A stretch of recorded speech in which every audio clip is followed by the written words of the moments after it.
Welcome to tasty cooking. आज आम्ही करणार आहोत आयुर्वेदिक काढा, त्याला आम्ही कसाय पण म्हणू शकतो। आता त्यासाठी काय काय लागणार ते साहित्य पाहूया।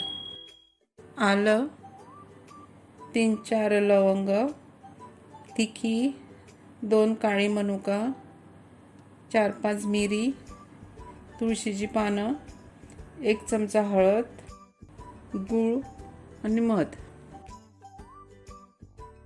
आता खलबत्ता घेऊन त्यात मिरी, तिखी